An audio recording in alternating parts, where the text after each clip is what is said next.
My parents said they couldn't pay rent, so I sent them $2,000 monthly. One day, I saw them posing with my sister in front of a brand new Tesla. Hiding, I heard Mom laugh. I'll buy it with her money. She'll never notice. My sister giggled. She's the perfect ATM. That moment, I cut them off. Now, they can't even afford to charge IT. When Margaret Williams entered the last figures at her desk, the evening light was already streaming through the windows of the Chicago high-rise. She had established herself as one of the most accomplished accountants in the past 5 years, securing a solid position as a financial advisor for major corporations. But today, as on many days, her thoughts drifted away from work to her parents living in Denver. "Margaret, this quarterly report is excellent," her boss Thomas said, stopping by her desk and patting her shoulder lightly. "Thank you, Thomas. It took some time, but I'm satisfied with the results," Margaret smiled back, even as she felt her phone vibrating. Looking at the screen, she saw a message from her mother. "Maggie, the money for this month is a bit late. Did something happen?" "Our heater broke down and we need money for repairs," Margaret sighed. Maggie, that nickname brought back childhood memories. Her parents only called her that when they wanted something. In her family, her sister Brittany had always been the center of attention. Margaret was 8 when Brittany was born. Her sister was an adorable baby with blonde curls and blue eyes, and her parents, especially her mother Carol, doted on her. Her father John was the same. "Our little angel," he always called Brittany. Margaret pushed the memory away and replied to her mother's message. "I'll send the money today. Sorry to hear about the heater troubles." She opened her online banking and transferred the usual $2,000 to her parents' account. This took up a significant portion of her monthly salary, but Margaret viewed it as her own form of atonement. When her parents said they had run out of retirement funds, there was nothing else she could do. After work, Margaret returned to her compact one-bedroom apartment. It wasn't luxurious, but it was clean and had a peaceful atmosphere. While preparing a simple dinner in the kitchen, she again found herself thinking about her relationship with her parents. During her childhood, her birthday presents had always been modest compared to her sisters. Her parents hadn't shown up at her high school graduation. It coincided with Brittany's dance recital.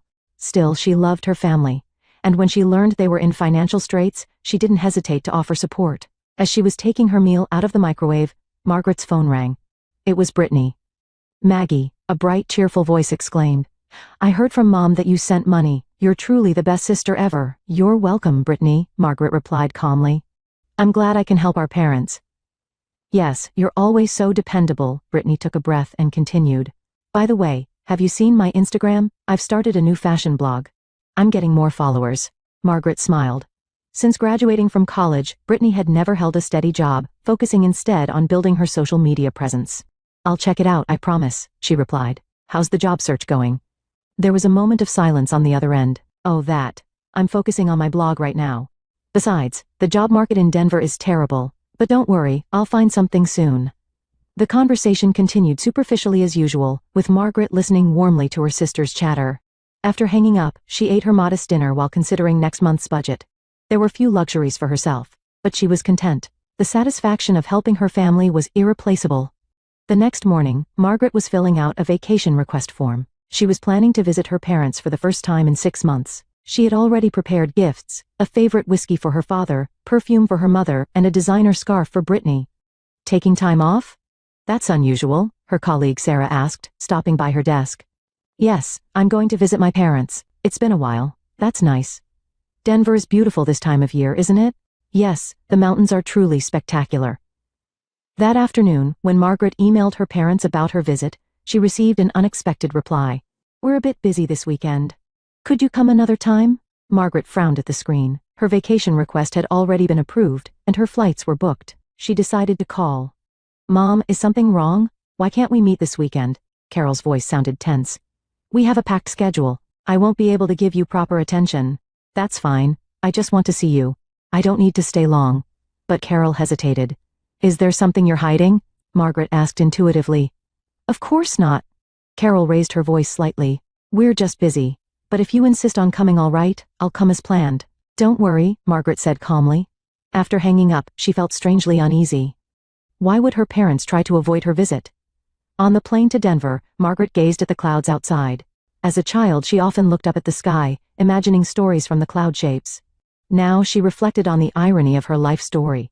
The girl who was always second best had become the pillar supporting her family. After arriving at Denver International Airport and picking up her rental car, Margaret entered her parents' address into the GPS. Driving through the city, she felt warmed by the familiar sights. Denver's mountains, blue skies, and streets filled with childhood memories. However, on her way to her parents' house, Margaret witnessed an unexpected scene. A familiar figure stood in front of a luxury car dealership. She instinctively pulled over, put on her glasses, and peered closer. There were her parents and sister, standing in front of a gleaming new Tesla, smiling for photos. Margaret's heart began to race. The words "we've run out of retirement funds" echoed in her mind. There must be some explanation, she told herself, deciding to stay in place and observe without getting out of the car. Margaret hid behind an SUV, watching the scene unfold before her. Her parents and sister stood in front of the Tesla dealership in an elegance she had never seen before. Her mother Carol wore an expensive designer dress that Margaret could never have afforded with the money she sent, with emerald earrings glittering in the sunlight. Her father John was dressed in a perfectly tailored navy suit, wearing a clearly new luxury watch instead of his old worn one. And her sister Brittany was clothed in the latest fashion brands, looking sophisticated beside their parents. The scene was so drastically different from "we've run out of retirement funds" that Margaret felt confused. Was this where the $2,000 she struggled to send each month was going? The Tesla salesman approached the three, handing over the keys. Father John took them with a broad smile and embraced Mother Carol. Brittany let out a small cheer and started posing with the car for her smartphone. "Dad, this will make my Instagram posts so much more glamorous," Brittany said in a voice full of joy. "Yes, our family finally has a car worthy of our status," John replied, puffing out his chest. Margaret felt a sickening sensation in her stomach. She struggled with whether to confront them or simply leave. Maybe there was an explanation, a lottery win, or an unexpected inheritance. But the next moment, words reached her ears that changed everything. "She'll never know we're buying it with her money," Mother Carol said laughingly, without a trace of guilt. "She's the best ATM ever." Brittany giggled. "Sending $2,000 every month gave us enough for a down payment. Margaret always does everything for the family," Father John added. "We might as well take advantage of her sweet nature. If we keep making excuses like the heater broke or the roof needs repairs, she'll keep sending money." The three laughed together. Margaret's heart turned ice cold. It was as if years of questions suddenly found their answers. Brittany's expensive jewelry at Christmas. The photos of luxurious restaurant meals on social media despite her parents claiming medical expenses were piling up, and the recent increase in emergency assistance requests. Margaret opened the car door with trembling hands and quietly slipped inside. Something inside her felt like it was breaking. Had all the family bonds she believed in, her own self-worth, all been lies? Sinking into the seat, Margaret rested her forehead on the steering wheel. Tears streamed down her cheeks. Waves of anger and sadness washed over her, making it difficult even to breathe. Memories from her childhood flooded her mind. Her parents enthusiastically applauding at Brittany's dance recitals. The night her academic award was ignored. Being told when she wanted to go to college, "If you can't get a scholarship, forget it. We're saving money for Brittany's education." Still, she had continued to love and support her family. Outside, the three were preparing to get into their new Tesla. Margaret drove away before they noticed her. It was a moment when something definitive broke inside her heart. On the flight back to Chicago, the clouds outside the window no longer spoke stories to her. Margaret's heart was filled with determination. Never again would she be exploited. Enough was enough. Back in her apartment, she took immediate action. First, she logged into her online banking system and canceled the automatic monthly transfers to her parents. Next, she contacted her lawyer friend Elizabeth Morrison and requested an urgent consultation. "Margaret, this is unusual at this hour," Elizabeth said over the phone. They had been friends since college. "Liz, I need to see you right away. I've realized something terrible." Margaret's voice was calm, but anger swirled beneath it. "Of course. How about tomorrow morning? What happened?" "For a long time, I've been deceived. I finally realized I've been my family's ATM." The next morning, Margaret explained everything in Elizabeth's office. The amount she had been sending monthly, the frequency of her parents' emergencies, and the incident she witnessed at the dealership with the conversation she overheard. "This is clearly financial abuse," Elizabeth said with a stern expression. "Your goodwill was exploited. I want your advice on what I should do," Margaret said.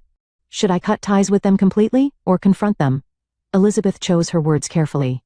"First, cut all financial connections. You've already done that. Second, I recommend keeping some distance for a while. A direct confrontation would likely only result in excuses, denial, or emotional manipulation." Margaret sighed deeply. "Yes, that's probably what would happen. You could send a brief message explaining why you've stopped supporting them, but don't engage in further explanations or discussions." Before leaving the office, Margaret sent the same message to her parents and Brittany. No more money transfers. York ATM is closed. The moment she pressed send, she felt a sense of liberation. Her wounded heart hadn't healed yet, but for the first time, she felt she had asserted her own worth. Less than 10 minutes after receiving Margaret's message, her phone began to ring. Her father John's name appeared on the screen. She declined the call and switched her smartphone to silent mode. Following Elizabeth's advice, she decided to avoid direct dialogue.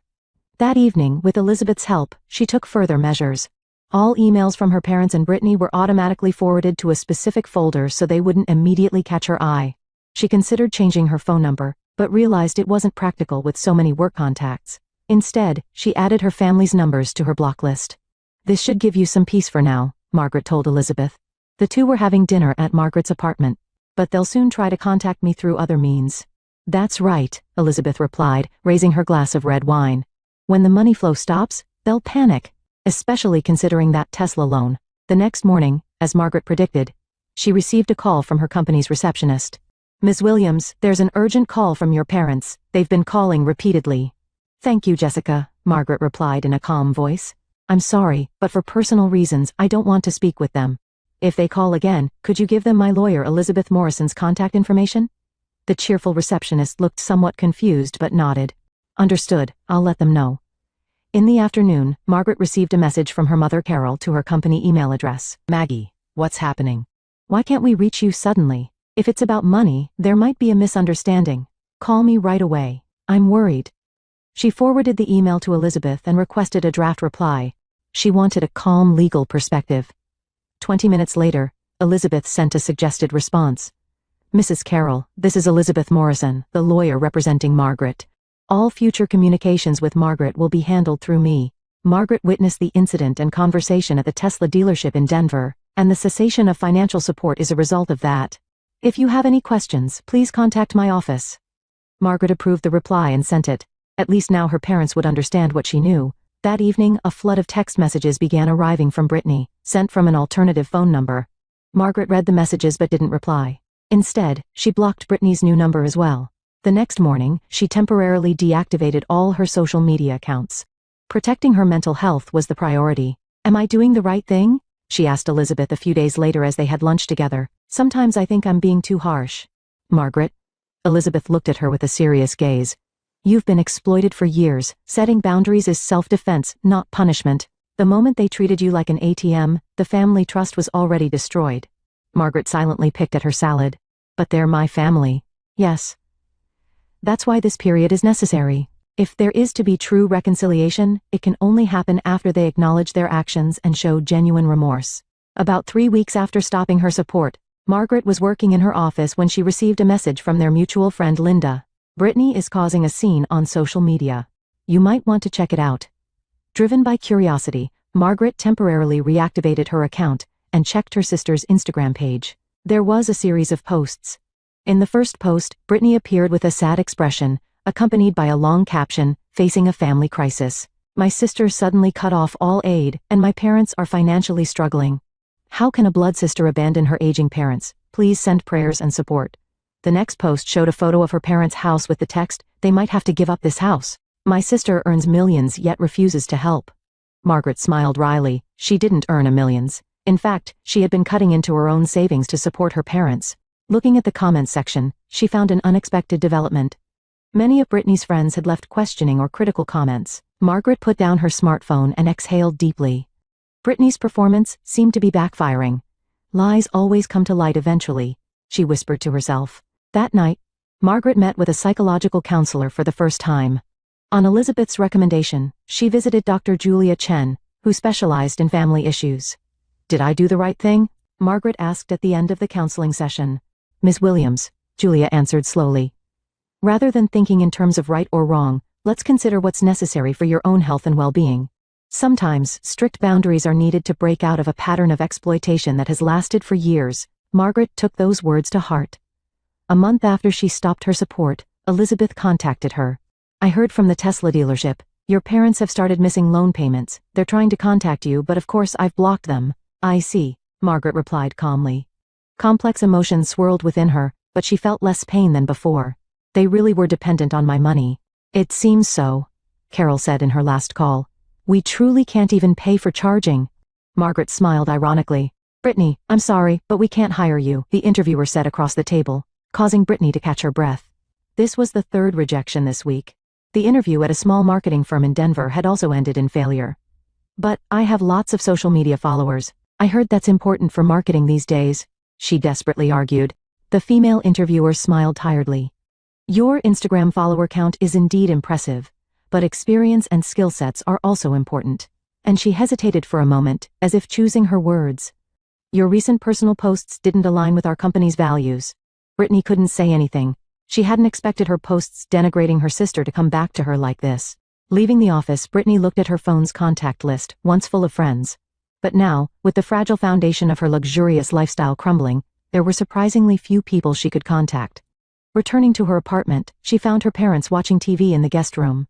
Their expressions had lost their former cheerfulness. How was the interview? Carol asked. Terrible, Brittany replied, dropping her shoulders. Failed again. That's troubling, John sighed. The mortgage payment is already 3 months late. We got a notice from the bank. The air felt heavy. The Tesla had already been repossessed, credit card payments were behind, and now even their house was in jeopardy. The three could only watch their world collapse. Let's contact Maggie, Brittany suggested. She might help us. Impossible, John said bitterly. That lawyer is blocking all contact. And if she heard our conversation at the dealership, it's too late. Brittany retreated to her room and lay on her bed. For the first time, she felt truly alone. When she picked up her smartphone, her followers had decreased by more than half. Despite her flashy posts, as the truth about her family's financial situation came to light, many people had distanced themselves from her. A few weeks later, Brittany was packing a small bag with essential belongings. Are you really going to Chicago? Carol asked anxiously. There's nothing here, Mom, Brittany answered quietly. At least Chicago has more job opportunities. And she left her words hanging. Deep down, she wanted to apologize to Margaret, but she didn't have the courage to tell her parents. Arriving in Chicago, Brittany rented a small apartment in the suburbs. Her savings were minimal, but she managed to find an affordable place. However, job hunting proved more difficult than expected. Her resume had too many blank periods. What have you been doing since college graduation? The same question was repeated in every interview. The answer, I was aspiring to be a social media influencer, only made most employers frown. After failing her 5th interview, Brittany found a small advertisement in a local newspaper. Northside Community Center, seeking administrative assistant. No experience required, motivation valued. The next day she visited the community center. The building was old but had a warm atmosphere. After introducing herself at the reception, a middle-aged woman named Eleanor Jones, the center director, greeted her. Ms. Williams, welcome, Eleanor said with a warm smile. I've reviewed your resume and frankly, your experience is limited. Brittany nodded. Yes, but I'll work hard. I really need a job right now. The work here is mundane. Filing documents, answering phones, sometimes helping with events. The salary isn't high. That's fine, Brittany replied seriously. I want to make a fresh start. Eleanor stared at her for a moment, then smiled. Let's start with a 1-week trial period. A few days after starting work, Brittany was surprised to see Margaret Williams' name prominently displayed on the donor's wall in the center's hallway. Do you know Margaret Williams? Eleanor asked, noticing her surprised expression. She's my sister, Brittany replied in a small voice. Eleanor's eyes lit up. Oh, how wonderful. Margaret is one of our biggest supporters. Thanks to her, our after-school programs for children and services for the elderly can continue. Brittany was speechless. She hadn't known her sister was involved in such things. She volunteers too. She comes at least once a month to read to the children, and sometimes helps with accounting consultations, Eleanor continued. She's truly a remarkable person. That night, Brittany was thinking about Margaret in her apartment. Her sister had paid for part of her moving expenses on the condition that she wouldn't show her face. At the time, she had taken it for granted, but now she felt differently. The next weekend, Brittany was assigned to organize old photo albums at the center. She pulled a dusty album from a box. As she turned the pages, a 15-year-old photo appeared. There was young Margaret, wearing a graduation gown, smiling, surrounded by the center's staff. What is this photo? Brittany asked Eleanor. That's Margaret's college graduation, Eleanor smiled nostalgically. Since her family couldn't come, we staff members rushed over. She was volunteering here while attending college, so everyone wanted to celebrate her success. Brittany couldn't move as she stared at the photo. On that graduation day, she was 14 and had gone to Disneyland with her parents. She had completely forgotten about Margaret's graduation, or rather, hadn't even cared. She went to college on a scholarship, Eleanor continued. She didn't have family support, but she paved her own way. She was such a strong girl. Brittany went home early that day. Arriving at her apartment, she pulled out an old notebook from her belongings. It was Margaret's middle school diary, which she had taken from home during the move.